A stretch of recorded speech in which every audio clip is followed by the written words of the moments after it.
Listen, I gotta ask you guys a question. What? Would you still think I'm super badass if we found out that I was gluten-free? Like if I have a gluten intolerance and like actually can't consume gluten? It would just I don't think you're badass to begin with. I think you do think I'm super badass, so...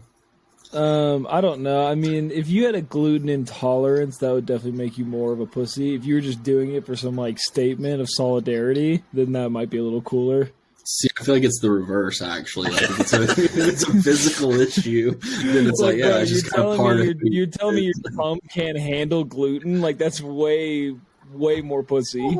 Oh no, my tum hurt. I drank 4 beers the other day, and I literally thought I was going to die when I was going to bed. Like, my stomach was like Godzilla vs. King Kong, which, by the way, is a phenomenal movie if you guys haven't seen it. Movie. It's probably because you drink triple IPAs to, like, try to fit in with Asheville, North Carolina people, and your stomach is like, dude, you're literally drinking acid right now. Like, well, first off, I do drink hazy IPAs. I think they're delicious.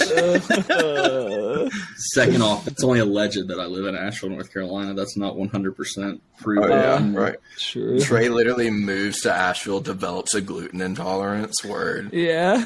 How bad's that going to suck? Like, how can I prove my worth to, like, new friends at breweries? That's the one thing people do around here. Yeah. You know what I was thinking of? What if instead of Tom Cruise, it was Tom Jews? And he's like, I don't like Kyrie Irving. Like, that was his whole shtick. Would that be cool? Yeah, I mean, 100%. How do the Scientologists feel about Jewish people? I don't know. That's a good question. I don't think they really care. Like one way or the other. Yeah, they probably don't. They probably don't care too much.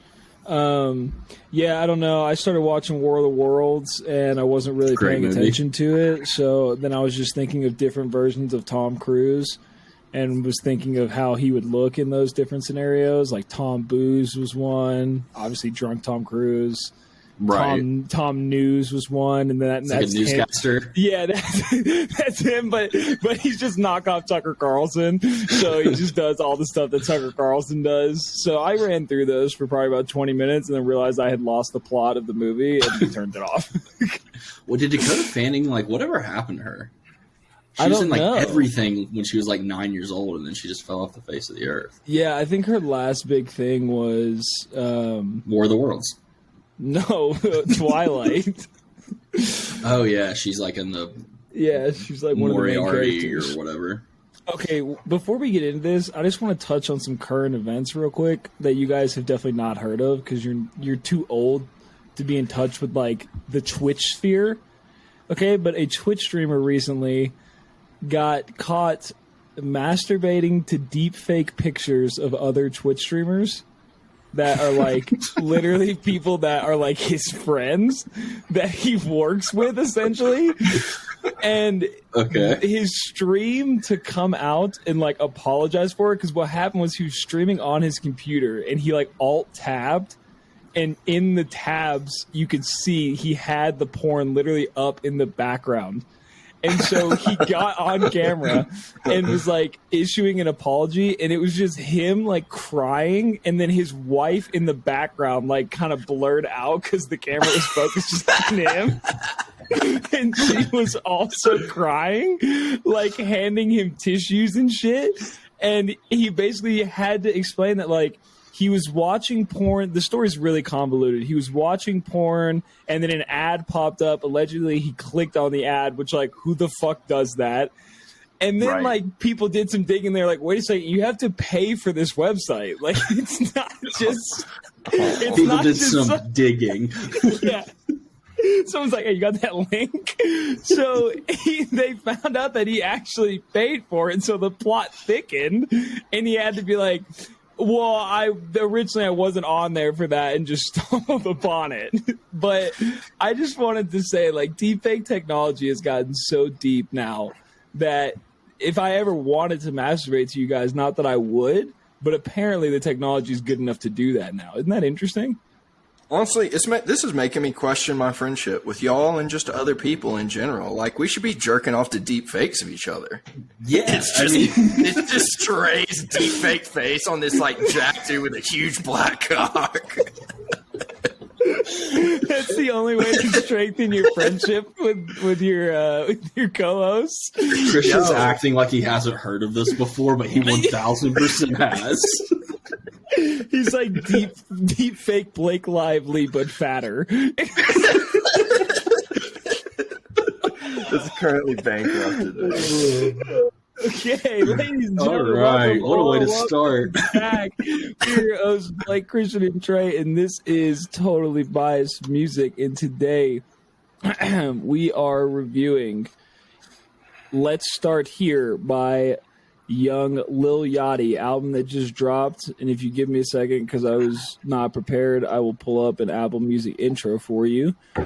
You guys want to stall here for a second? I gotta get through some pop-up. No, because every time you fucking say like, "Hey, do y'all want to stall?" you like immediately pull it up, and then I look R-worded. He's not the phrase there at the end, but other than that, he's right. Okay, I got it.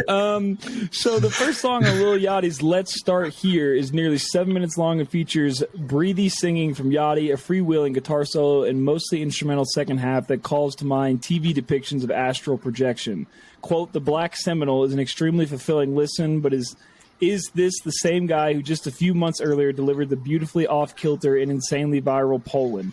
Better yet, is this the guy who not long before that embedded himself with Detroit hip-hop culture to the point of a soft rebrand as Michigan Boy Boat? Sure is. It's just that, as he puts it on the Black Seminole, he's got, quote, no time to joke around. The kid is now a man, and the silence is filled with remarkable sounds." So, with that being said, I don't want to go back to when we first listened to this. I think we all collectively picked it together, so I'm not going to say who picked it and why, but let's talk about our, I guess, just initial first impressions with this. Christian, you want to lead us off? Yeah, I hadn't really gotten into Lil Yachty or just artists kind of that caliber, of that type of genre, of like this almost SoundCloud like rapper type status. And it just wasn't anything that I ever fucked with. And then I kind of started dabbling in like some of his like bigger hits, like fucking Poland, and there's like TD, I think, that's got like Tearwack and Tyler the Creator and ASAP. And then there's a song called Yay Energy that I just listened to kind of in passing, like in the gym and stuff like that.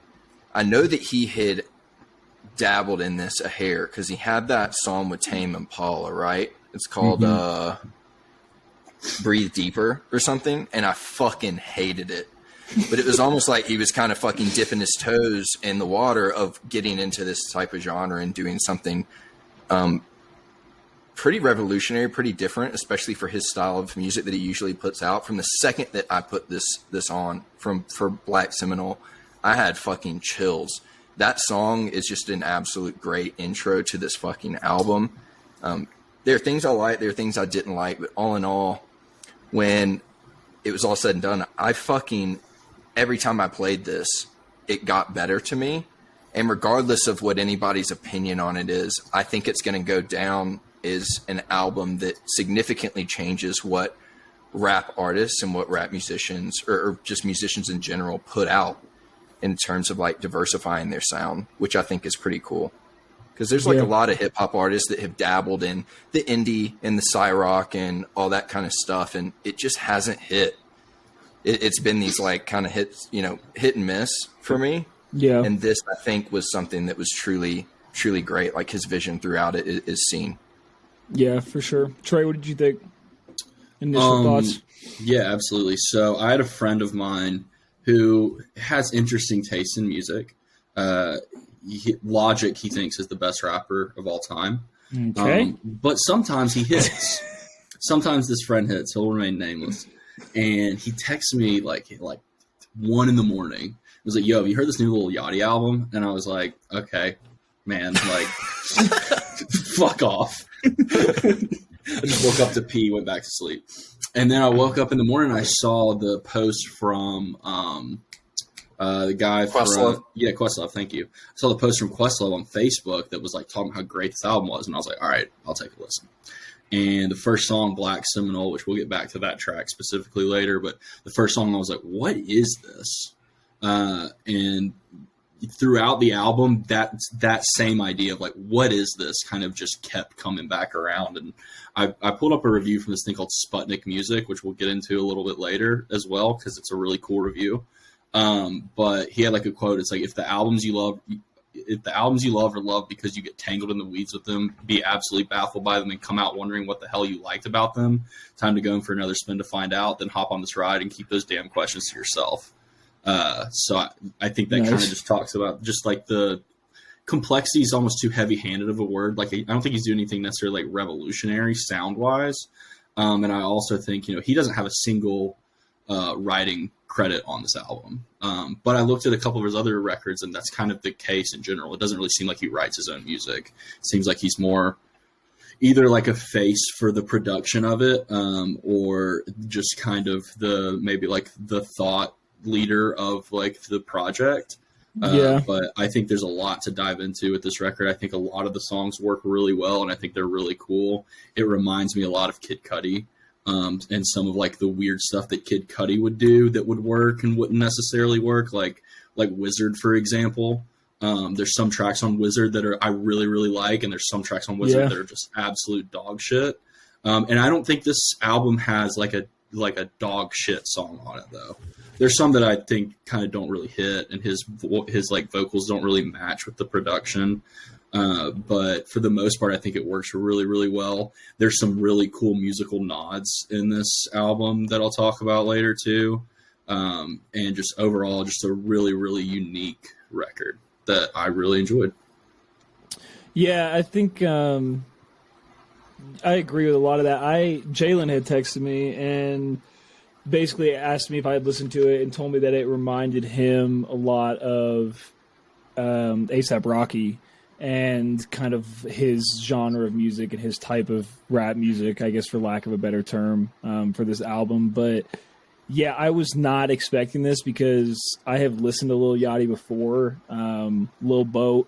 Also, I love how everything he names somehow is related to boats. He has Lil Boat 1 through 3, and then he has Michigan Boy Boat. Mixtape in 2021. So honestly, boats are sick. I respect it. Boats are sick. So I mean, I've listened to a little bit of it here and there, but this was such a departure from what I know him for and what I was expecting. So it was interesting to go into it with this mindset, like Black Seminole, which we'll talk about later, just kind of sets the tone immediately of like, hey, this is not what I have been making in the past. This is a very different type of music, and I also thought it was really interesting. This isn't listed as a rap album basically anywhere. It's listed as psychedelic rock, psychedelic soul, funk, rock. It's not rap music, and it's on the Billboard charts as alternative rock, and I think what was it, psychedelic rock or something like that. So I mean, it was really good, but it was a jarring first impression because it was just not something that I expected. But I kind of liked the fact that he went in this direction because going into it, I didn't know anything about it. I mean, I had briefly read the Questlove post that you sent and saw that he was talking about how different it is. And all I really had to go into it was what Jalen had said. So it was definitely interesting. Let's see. Yeah, it says, so some of the background of it says that in January 2022, in an interview, Lil Yachty said his next project would be a non-rap album, calling it alternative and, quote, like a psychedelic alternative project. It's different. It's all live instrumentation. In December 2022, a project of Yachty's titled Sonic Ranch leaked on the internet. Lil Yachty then, I just said Little Yachty. Little Yachty then, Sir Little Yachty the first says, officially announced the album on Instagram January 17th, 2023, posting the cover art, title, and release date. So, I only bring that up because what the fuck is this cover art, man? This shit is so trippy and fucking creepy, and I love it. But it's like, wasn't it AI generated? It's gotta be. It covers an AI generated photograph of men and women wearing suits in a boardroom with contorted facial features and warped smiles. Yeah. So, but he was basically saying that this album was a potential redux of the leaked Sonic Ranch. But yeah, with that being said, what did you guys? Let's start with Christian. What were your top tracks upon your listens, plural? I think I've told y'all this already, at least for my number one, but my number one is The Ride. It's easily my favorite song on the album. It's just that fucking wavy, like 80s feeling, psychedelic rock. Making eye contact is suicide. When I'm alone with my thoughts, I'm terrified. Just absolutely. I've had it on repeat since we went through listening to it.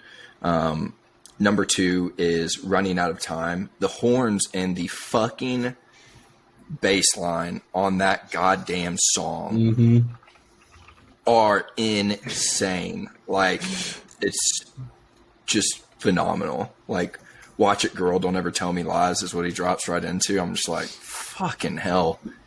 And then number three is just that intro track. And I usually try not to do intro tracks, but this deserves to be in the fucking top three. It truly just sets the tone for this album right off the bat. And it fucking rips. Like, it absolutely rips. So those are my top three. Honorable mention, I've got We Saw the Sun and Drive Me Crazy. Nice. Very solid. Word. Trey, what do you got? We have some similar ones. So for the first one, I put Running Out of Time. These are in no particular order. That bass line is just amazing. It's like a little, almost like a Wolfpack, like a slide. Boom, boom, boom, boom. And then also, like, I love the whole concept of like staying up all night watching the sunrise with somebody. It's always fun. It's like one of my favorite things to do in the whole world. Super gay. Whatever. Soft, whatever. Gluten free. The second one I have We Saw the Sun. And I think if you're looking at this album as kind of like if you're looking at it like with a peak, I think that song is kind of like the peak. I also think the second half of this album is significantly better than the first half. Whether it's just like you getting into the sound and like getting adjusted to it on the first couple listens, or like even like lyrically. I like the second half a lot better, and I think that kind of kicks off with this song. And then that speech at the end is really, really sick, and it's actually a Bob Ross speech, which I love. Yeah. That's fucking cool. It's like about painting the picture? Yeah, just about painting the picture. Oh, that was so sick. Yeah. And I just like the general concept of that. And then so it's the next two songs after that, and y'all have probably heard me. I think we've all talked about like how every like great album has like a 3-song stretch that's just kind of like perfect. So Drive Me Crazy into the I've Officially Lost Vision. I think Drive Me Crazy probably has the best rap verse on the actual album, and probably one of the only verses you could like even stretch and call it a rap verse. And then the singer that is on that song, her name is Diana Gordon. And she actually has like a couple, like she like has written for Beyonce before and shit. So I thought that was kind of cool. Nice. Yeah. And then honorable mention, I put The Alchemist, Reach the Sky, and The Ride. Why are you smirking, Christian? Did I mispronounce Alchemist that bad? No. No, that's right. Yeah. Anyway. Yeah. And then I did want to talk about the last song. So the last song on this album, I also figured this out from that same review from earlier, but the first like 3 lines are like an homage to Pyramid Song by Radiohead, which is really fucking sick. Like, it's not the same words, but it's like the same like rhyme scheme and like saying in the exact same way. So like the lyrics for the Lil Yachty song are "Staring in the mirror, what do I see? A 3-eyed man staring back at me." And the lyrics for Pyramid Song are, hold on, wait, I just had it filled up. I jump in the river and what did I see? Black-eyed angels swarm with me. Interesting. And it's like saying in the exact same way, which is a pretty cool little nod. Nice. Mm-hmm. I feel like Lil Yachty's in his like take acid and listen to rock music phase that everybody goes through once in life. I think that's what happened here. Yeah, absolutely. There's like a couple, I mean, there's songs that are like very blatantly just about like drug use and psychedelic drug use. And, you know, obviously this has a team of producers and writers on it. And I think, you know, that type of music's kind of hot right now. Yeah, it is really interesting though that like somebody like Lil Yachty took that direction and whatever made him do it and decided to essentially make like a rock album where A$AP Rocky is kind of unique in the sense that he went into a psychedelic phase, and he made psychedelic hip hop music, which is, I mean, they're kind of like two sides of the same coin, but it's just cool to see that juxtaposition between both of them.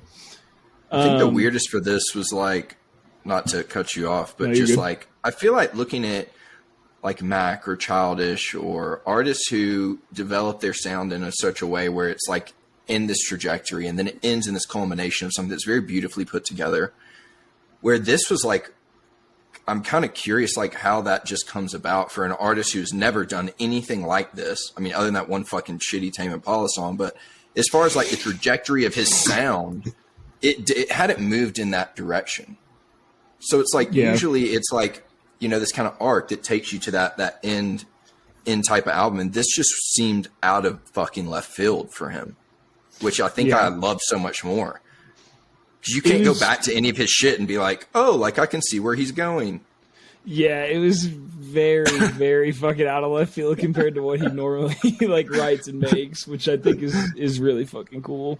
But I really wonder, like, I can just picture some dude that's like a big IPA lover, like hearing about a psychedelic rock album and then like listening to this and then being like, I'm gonna go listen to some more Lil Yachty, and then he plays Lil too, and he's like, I do not enjoy this Lil Yachty. Okay, so my top songs, obviously the Black Seminol's on there. That song's a journey, man. Like they said it in that the Apple Music intro, but it's 7 minutes long. It's fucking not what I was expecting at all. And when the guitar riffs really start to come in kind of midway through the song and that instrumentation picks up, it just takes a whole different direction. It's like putting it into fucking 12th gear, and it was very psychedelic rocky, which again I was not expecting at all going into it. So I think just that initial shock of it was something that I really enjoyed, but also I just love the sound of it. Like I love that the back half of the song is just instruments and he's letting that shit ride, and it just works really well as like an opening, especially if you're someone that has listened to Lil Yachty before, and then coming into this, if you listen to this first track, you should know immediately like, hey, this is not going to be what I normally listen to from Lil Yachty, which I think is what you want in the opening track of an album, right? Like that's kind of the perfect example of an opening track. It sets the tone. Hey, this is what I'm doing. This is what you're about to embark on. And he does it all in that 7-minute song. And I just really love it. The Ride is phenomenal. Those songs back to back are great. The Ride, like, I just love his singing in it. And it's still like a psychedelic beat to it. It's more of like a beat to me than an instrumentation like the Black Seminole, but it's slower. So they kind of balance each other out in those first two tracks while still holding that same theme really well.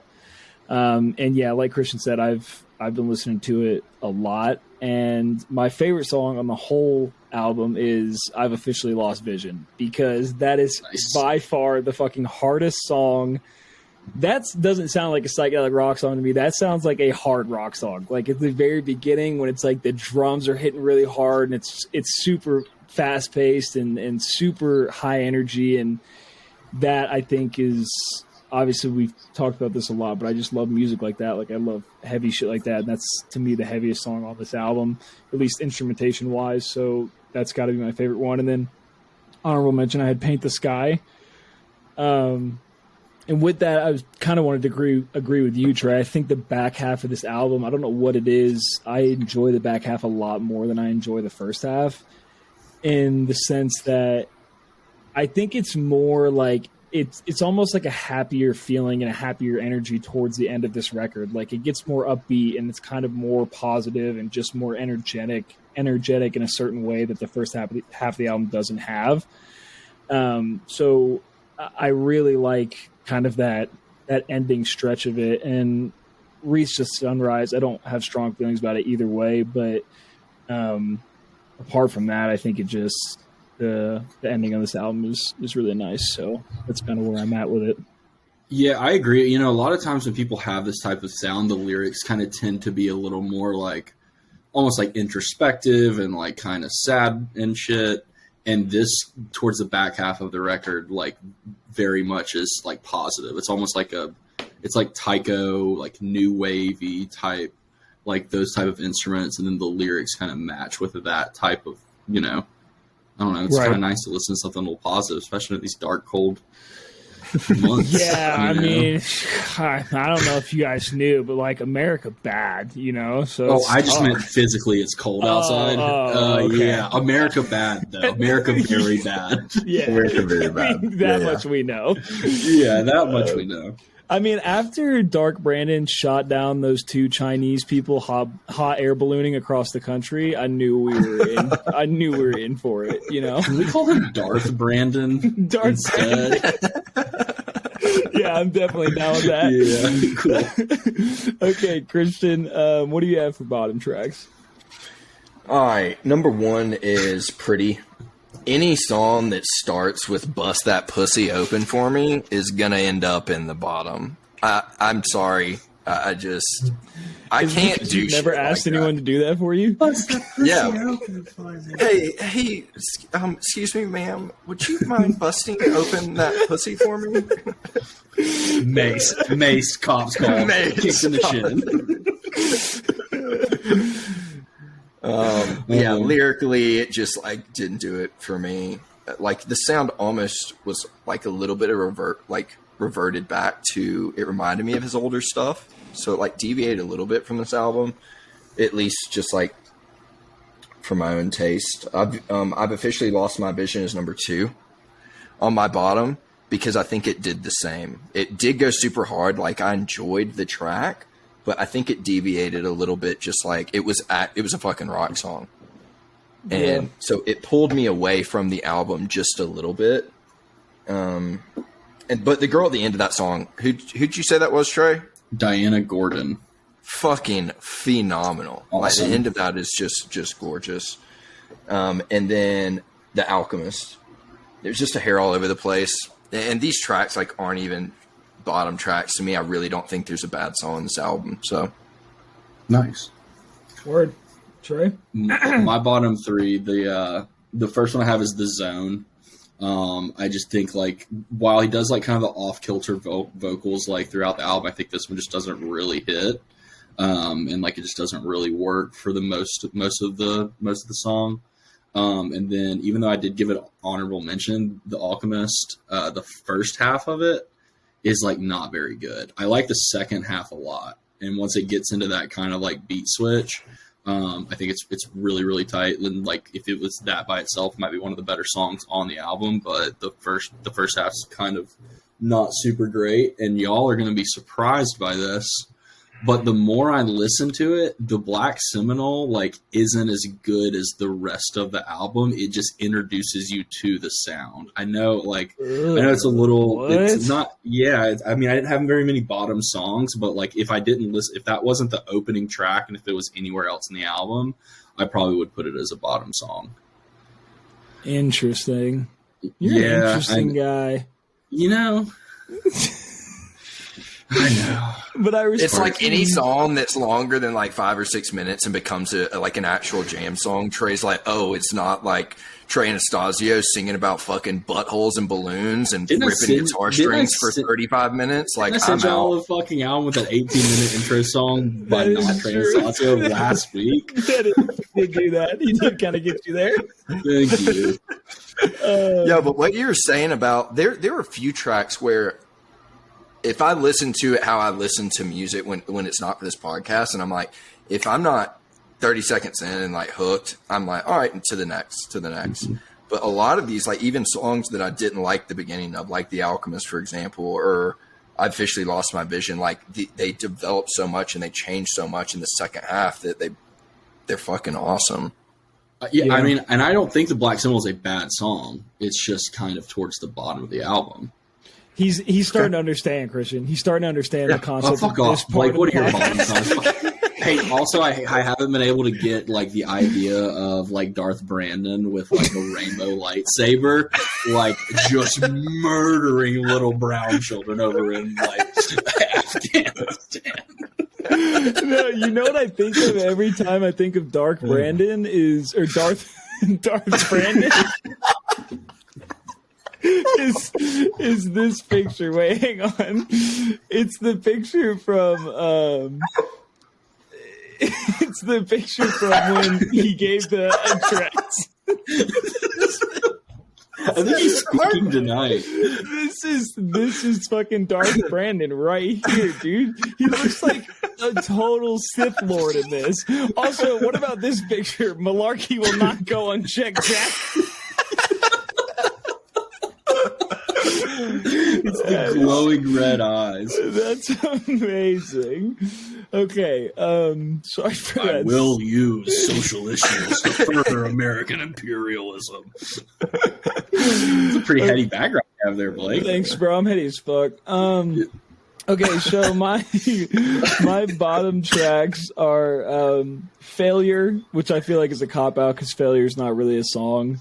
That's why I didn't list it as one of mine. It's not fair you get to list it as one of yours. Definitely an interlude. Pretty. I don't know. Nothing about Pretty stood out to me. I remember skipping it multiple times because I had to listen to the album multiple times. So when it got to Pretty, I was just like, I'm not about it. And Drive Me Crazy. And here's the interesting thing about Drive Me Crazy and why I kind of wanted to talk about it.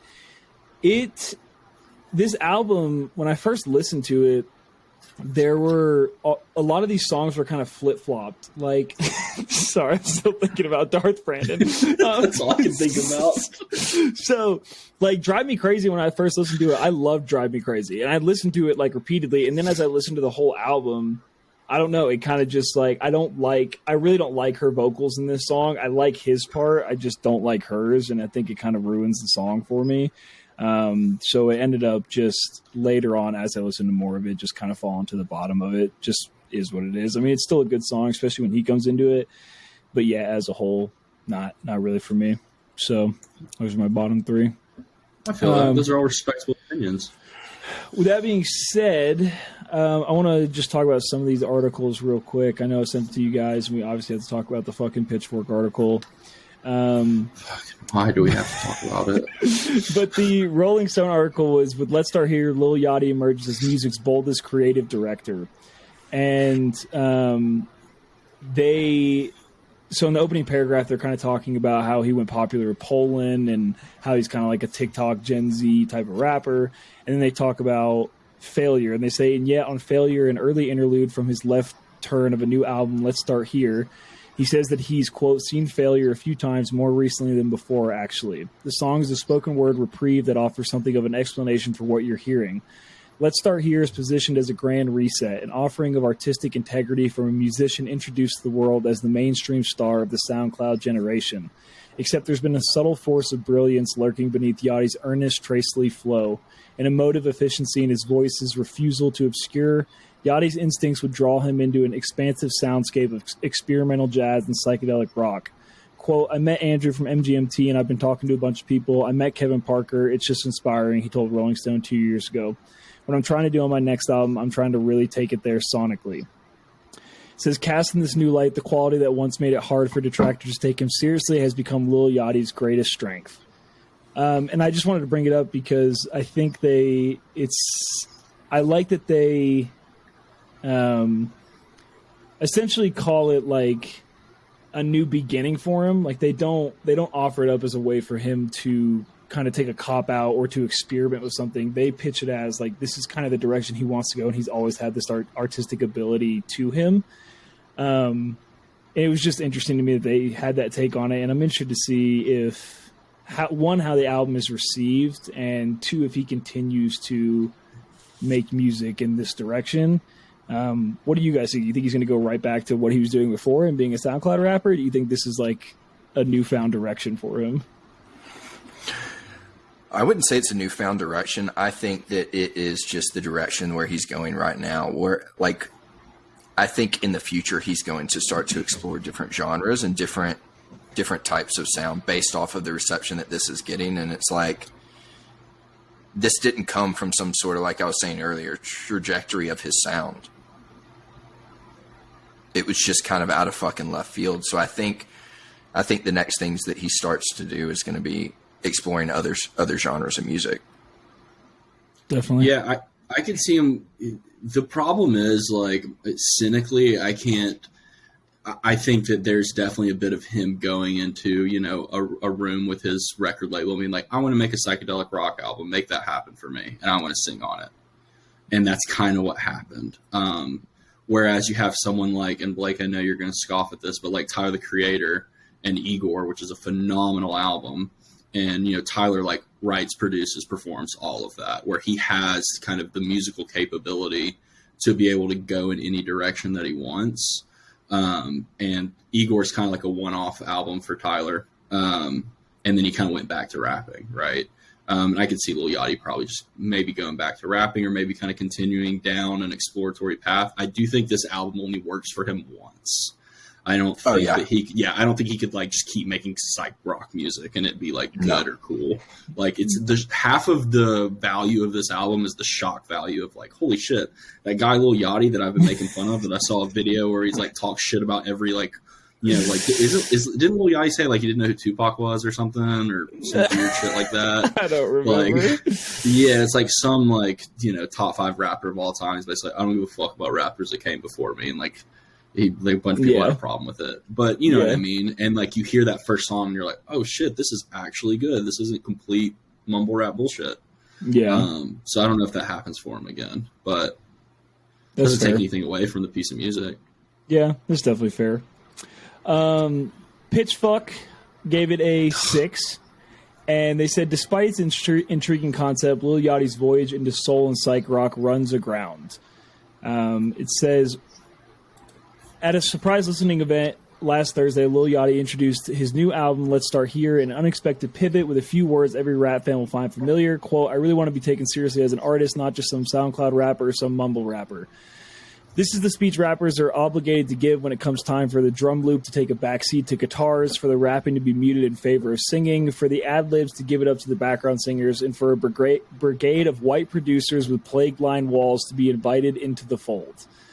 What's sour about Yachty's statement isn't the idea that he wants to be taken seriously as an artist, but the question of who he wants to be taken seriously by.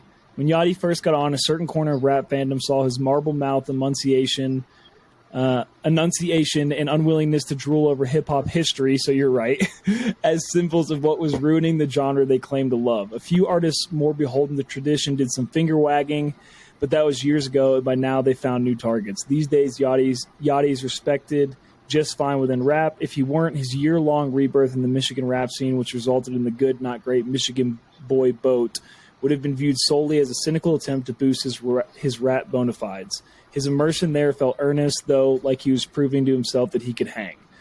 So I didn't read the whole article, Trey. You said the rest of the article was actually surprisingly positive for them to give it a 6. Yeah, it's really weird. That seems like a theme with them. They will rate things like low, but then the entire article is them talking about how it's actually a good album. But the reason the beginning part bothered me is like they're lumping him in with people like Lil Wayne, who did Rebirth, right? Or other rappers like Machine Gun Kelly that have made rock music, and it's not fucking good. I mean, no disrespect to Lil Wayne. I mean, I love Prom Queen and Drop the World, right? Those are both on Rebirth. But like, this is not that.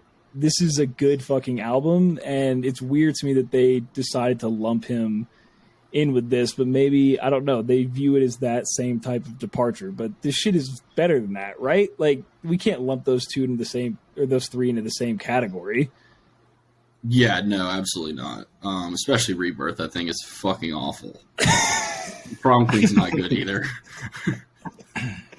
That's fair. Okay, with that being said, Trey, you like texting your girlfriend or something? What's going on? No, I'm getting my tweets ready, bro. Come on.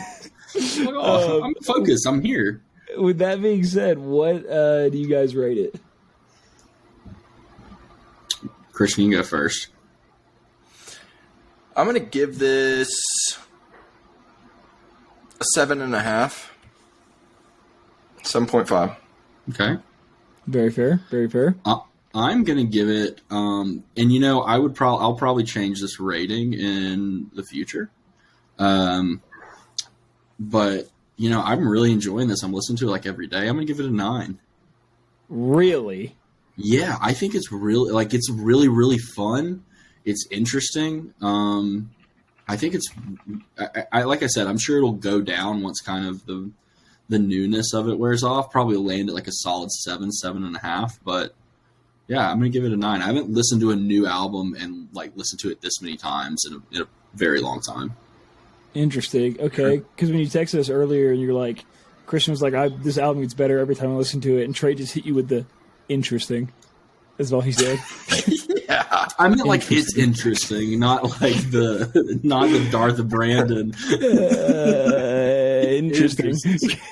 Interesting. I thought he was going to rip the album to shreds, so that's good. I'll give it an 8. It's very, very interesting. I mean, he does a good job at what he's trying to accomplish here, and I hope that people take it seriously and take him seriously, because I really enjoyed it. But yeah, I think a year down the road, when I re-listen to it, or if I'm still listening to it, it'll kind of determine what my final rating of that is. Okay, so that was Let's Start Here by Young Lil Boat. And with that being said, let's move on to Rides or Dies. I have mine pulled up, so I'm going to kick us off. And I think my song is the best song of the 3, obviously. Okay, let's do a test real quick to see if you guys can hear this. Yep. Perfect. So, from the beginning, my song was One Last Breath by Creed. I mean, just a phenomenal song. When I think American music, American success stories, I think Thanksgiving Macy's Day Parade. I think Dallas Cowboys. I think fucking Creed, okay? And I wanted to feel inspired and American in my Rides or Dies choice, so I chose One Last Breath, their instant classic. So let's let it ride for a little bit.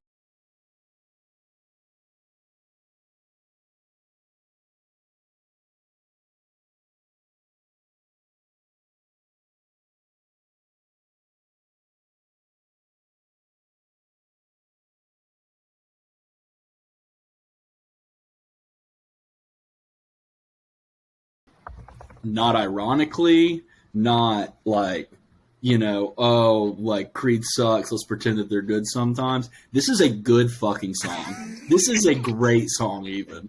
The guitar lick is good. The chorus is nice. Creed got a bad rep, just like my boys Nickelback, all right? It's true. And I don't know about all that America stuff you're talking about, but like when I think of post-grunge music and the kings of post-grunge, I'm thinking Creed. Feels all right. Scott Stapp is a legend, and I'm tired of pretending like he's not. I just am. So this is a hard rides for me. I was very excited when you said the song. Very excited. Thank you, Christian. Thoughts? Yeah, like this is fucking horrible. No, this isn't. Okay, so I want to bring something up. You might call me a conspiracy theorist here, but he said he said I'm 6 feet from the edge, and I'm thinking, is that a coincidence? Because the insurrection happened on January 6th.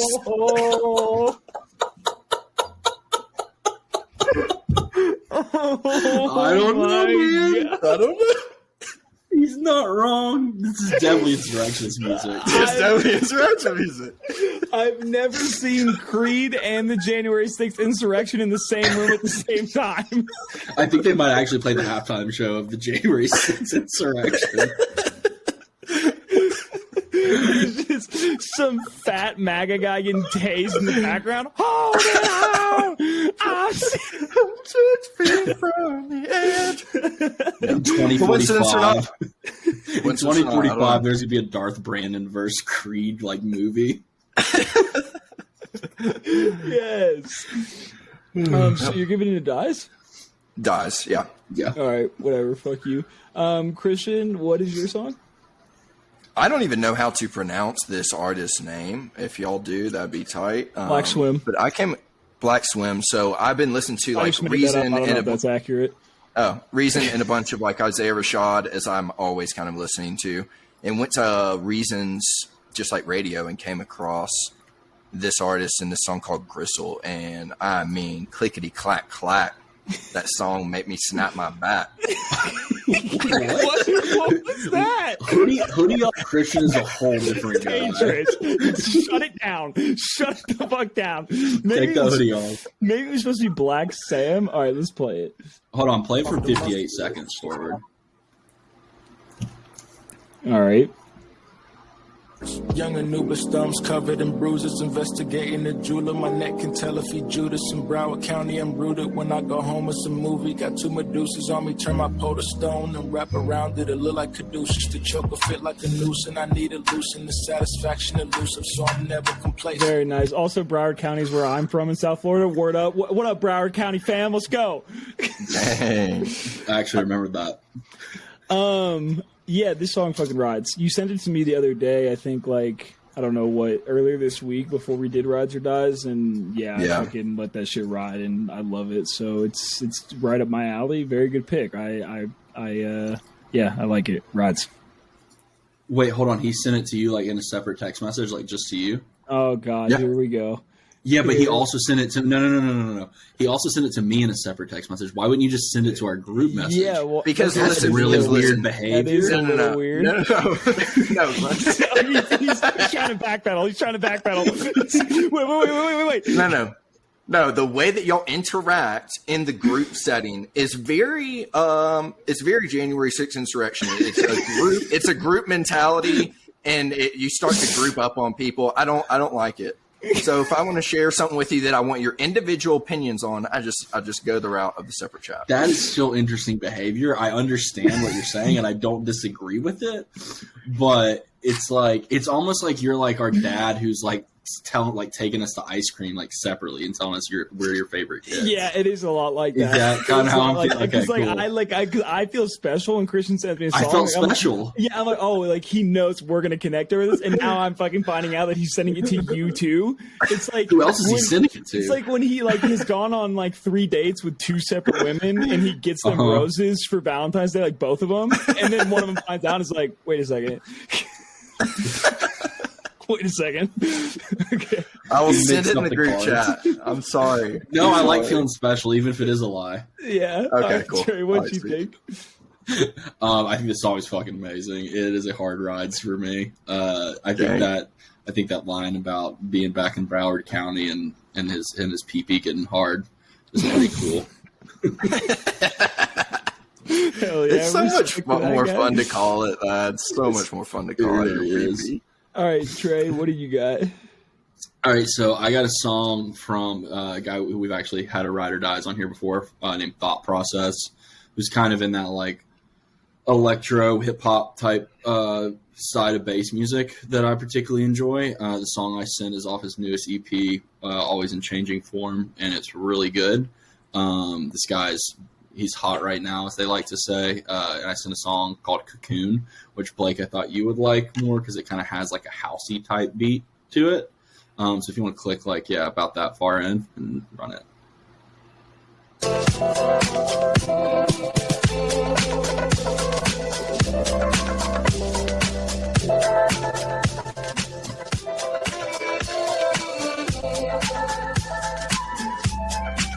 Okay, so I'm big on painting a picture for you when I hear certain songs. So let me tell you the picture I'm painting here, right?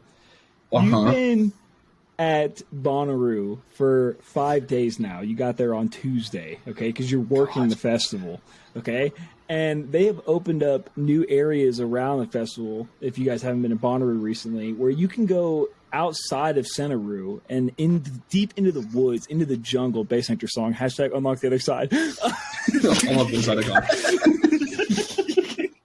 You can go deep into this jungle where they are playing house music. There's house DJs there 24/7, right? So I picture Sunday night. You're like, man, tomorrow I gotta go back to the real world. You're coming down. Stevie Nicks just finished, who you don't really like, but you went because it's Stevie Nicks. And so you leave and you're like, I just want to catch one last show. And as you're walking out of the forest and the sun is coming over the horizon, this is the song that's playing on your exit out. And I think that's the perfect scenario in which this song fucking rides. So I'm giving it a hard rides here. Thank you. That's a great picture. I like that picture. Great paint job. Thank you. Yeah. Christian? Yeah, I mean, I absolutely love Thought Process. I love this song. Forever Winter and Corduroy Moon on this as well are fucking phenomenal.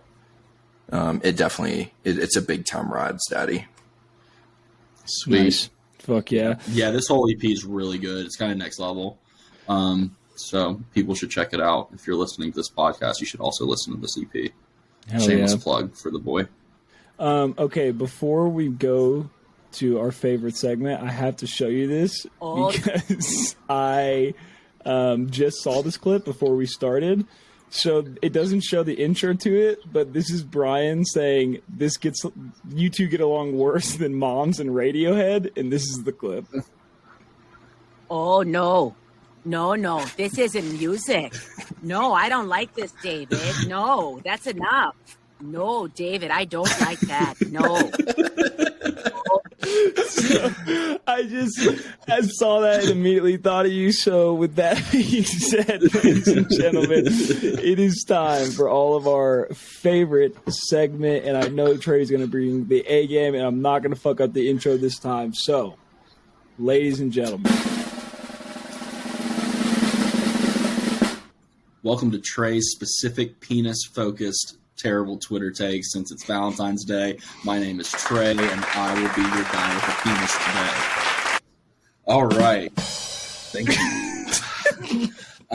So for our first tweet to kind of kick off this little theme, we got Recno, aka at Recno, who is a DJ. Really, really good DJ, funny, doing weird shit. So Recna says, Schmegma? That's a Pokemon, right?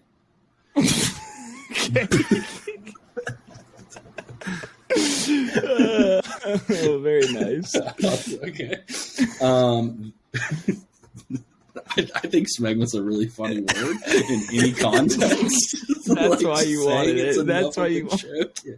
Yeah. All right, here's our next one from Johnny Brittner. aka at Johnny Brittner. He says, "Oh, you don't have a Valentine on Valentine's Day? Some people don't even have a groundhog on Groundhog's Day. Check your privilege." Wait. That's great. That feels like it makes it less funny. The crowd really likes that one. Maybe if you drop a tweet that's not very funny, I'll just drop the laugh track. Yeah, that's good. Okay, here we go. Continuing. This is a quote tweet from the original tweet is from nj.com, which is going to be like a website talking about, local happenings in New Jersey. And they said up to 5 inches of snow in forecast for Wednesday winter storm in New Jersey. And Pilates' wife tweeted, "Damn, that's a lot of snow, right?" That is a lot of snow. That's a huge snow. That's a huge snow. That's a lot. That's too much snow for one person to handle. That's probably an insurmountable amount of snow. Yeah, I mean, more snow than painful. that. Yeah, more snow than that. That's honestly, quite frankly, that's an unhealthy amount of snow. Yeah. No one should have one anymore. 3 to 3.5 inches of snow is exactly what you want. And it's really about the way that the snow kind of comes in and gathers, right, and disperses itself, and then gathers and then disperses. Now, again. some people prefer black ice, whereas I prefer white snow. Yeah, I would prefer 3 white inches snow. up. 3 3 inches inches really. Yeah. 2.5, 3. Yeah. Right. Good. Glad we can all agree there. All right, and then our last tweet here is going to be from @WomenOnline, aka Women Online. So this person is speaking on behalf of all the women that you and I know that are on the internet. She says, you didn't see Timmy Turner wish for a big dick the whole time, so you know he was packing that schmeat. No, he was. Excuse me, you know he was packing that schmeat. Is what Women Online said. Which is true, because 99% of the entire male population, the moment they got fairy godparents, will be like, yeah, big dick, I'd like a big dick, please. Sure, yeah. Schmeat. Schmeat really did it for me. So there you go. There's your happy Valentine's Day, guys. I don't think we'll record before that day. So no, we will record on Valentine's Day. Yeah, I don't know. Well, I don't know if I can do that. I might be busy. Oh, this fucking guy. No, just busy listening to Radiohead in the rain. Oh no. Oh no, David, I don't like that. David, I don't. That's not music, David. Yep, super gay. Okay. And ladies and gentlemen, that's what we call a callback, okay? For our OG fans, that was a callback. Okay. Enjoy that callback. Yeah, enjoy that callback. All right, do you guys have anything else to add or no? I'm good. This has been fun. All right, and Can't believe we reviewed a Lil Yachty album, honestly. Feeling a little surreal. Technically still Christian's pick next week, so Christian, what are our options? Oh no, we're doing Limp Bizkit, chocolate starfish, and the hot dog flavored Yeah, water. buddy. No. Don't act like you're excited. I'm shutting that down right now. Absolutely not. No. Wipe the smile off of your face. You voted against it last week. Do not try to jump on board now. You are just like the fucking non-rioting Trump supporter. If you weren't there when it mattered, don't show up now. You didn't love me in my insurrection. Don't love me in my full-on revolution. All right. Yes. Ladies and gentlemen, we will see you guys next week where we will be reviewing Limp Bizkit. Trey, I hope your sister tunes in for that episode. Big Limp Bizkit fan. She is. Nice. All right. Well, we will see you guys. That was going to be a joke, an inappropriate one. Nope, but I'm glad it was that not. Yep. So, yeah, everybody have a happy Valentine's Day. And if you're single, well, get a fucking life. All right. I will see you guys later.